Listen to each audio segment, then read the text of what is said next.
Liquidator coming back with another video. So it look like ESPN is kind of breaking down what Adam Silver meant during his major all-star press conference in regards to the WNBA CBA negotiations.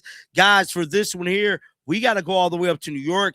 Let's get it. Let's go. We got to jump right into this story. So if you guys have not heard, which I know many of you probably did, Adam Silver gave a press conference today, and we finna jump right into this press conference because it is very, very detailed and very important to everything that is surrounding the WNBA and what is happening. Start with Dan Wakey in second row in the middle. Hi, Adam. Dan Wakey with The Athletic. Welcome to Los Angeles. As you know, what media and fans call tanking has been a part of this league's culture here for some time, and you've been asked about it a lot. This week, the Jazz were fined $500,000. Indiana was fined $100,000.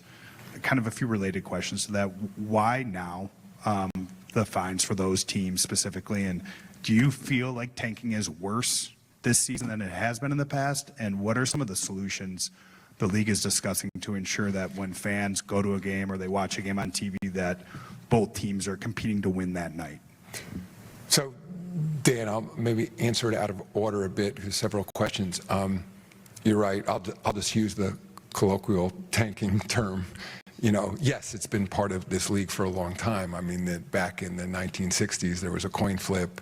You know, at some point, I think it was in the 1980s, we moved to a lottery. That lottery has been changed, I think, roughly 5 times over the years to try. So in this part of the video, he's talking about NBA teams actually tanking, bruh. To stay ahead of some of the behavior of our teams. The incentives are not necessarily matched here. I think that the tradition in sports where the worst performing team receives the first pick from their partners.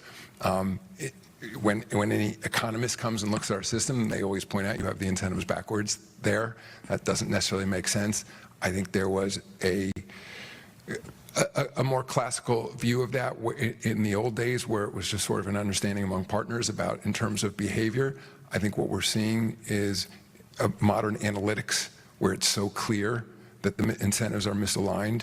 I think when you, maybe to further answer your question, are we seeing behavior that is worse this year than we've seen in recent memory? Yes, is my view.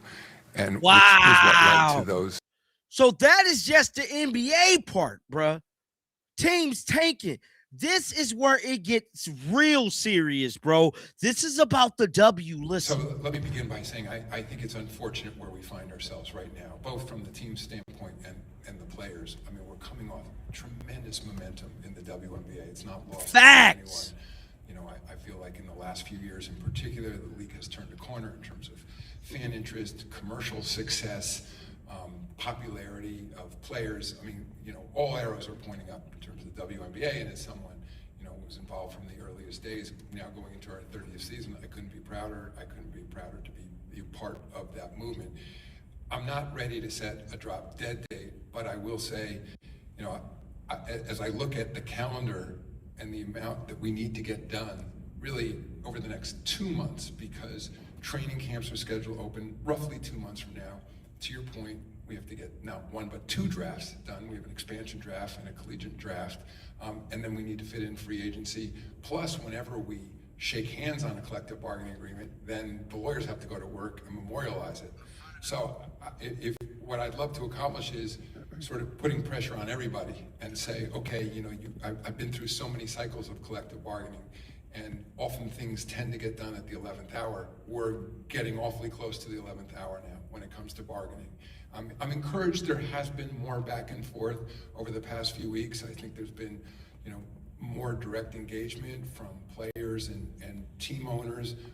I have not been at the table, but I'm very involved behind the scenes. I want to play whatever role would be most productive in getting a deal done. But again, I think we need to now move towards the next level sense of urgency and not lose momentum in terms of the amazing amount of progress we've seen in the women's basketball.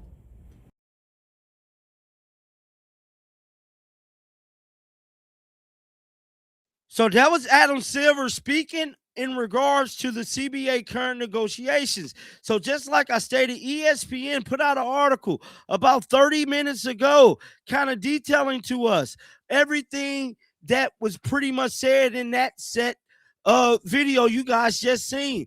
Breaking it all down, it's being reported that ESPN story from earlier today in Los Angeles, where Adam Silver said the WNBA CBA negotiations are entering the 11th hour. We need to know now, move toward the next level of the sense of urgency and not lose momentum. That's like the momentum part. That's when I thought it could not be a lockout at all. It's been reported that as the WNBA and the Players Association continue to negotiate a new collective bargaining agreement, NBA Commissioner Adam Silver said he is not prepared to set a deadline to ensure WNBA will start on schedule of May the 8th. Now, May the 8th is the opening day that everything would be getting done. Now, its previous proposal maximum salaries included revenue share payouts would amount to $1.3 million in 2026 and were projected to approach $2 million in 2031. Now, the Supermax in 2025 came in at $249,000. The average player salary, including revenue sharing, was projected to reach $540,000 in 2026 and $780,000 by 2031. Now, as you guys heard there, Adam Silver said, there's a sense of urgency here, bro. If there ain't no sense of urgency in getting this deal done, ain't no deal gonna get done. And all of these fans are sitting here like frogs on these damn log, waiting to see WNBA basketball, watching content creator after content creator put it out that it's coming, it ain't coming. As of right now, we don't know what the hell going on. I ain't gonna lie to you, but I want to know your thoughts down in the comment section right now. Make sure you guys keep them bills on so you guys can stay up to date on at least my perspective with what's going on. And until next time, man, shake the haters off. I'm out of here, bro. Peace out.